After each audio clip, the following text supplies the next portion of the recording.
Autorité politico-administrative de Porto-Novo, membre du gouvernement, hôte de la ville et curieux, les yeux rivés sur les 641 acteurs et comédiens sur scène pour le spectacle inaugural de la 3e édition du FIP, le Festival international de Porto-Novo.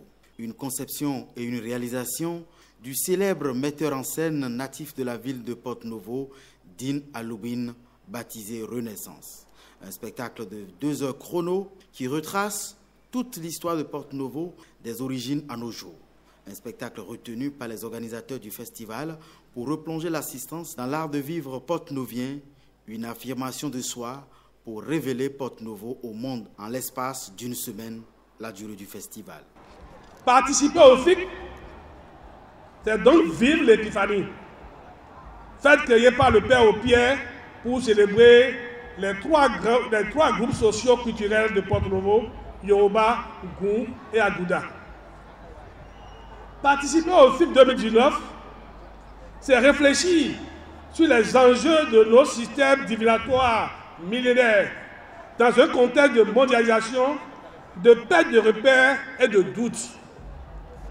Participer au FIP, c'est assister à la fête des religions endogènes, celles qui ont forgé l'identité de nos ancêtres.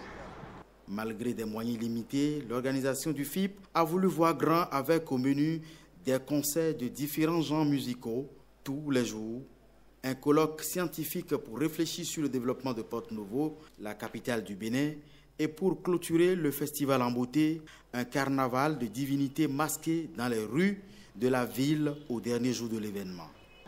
Je voudrais dire toute la joie qui est la mienne, à ma qualité de ministre en charge de la culture, de voir que malgré les difficultés, Porto-Novo réussit à tenir ce rendez-vous.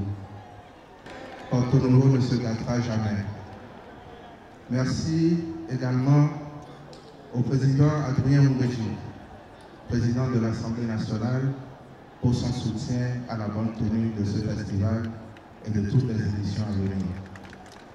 En clair, c'est à un vrai festin culturel et cultuel que la 3e édition du FIP, le Festival international de Porto-Novo, nous invite.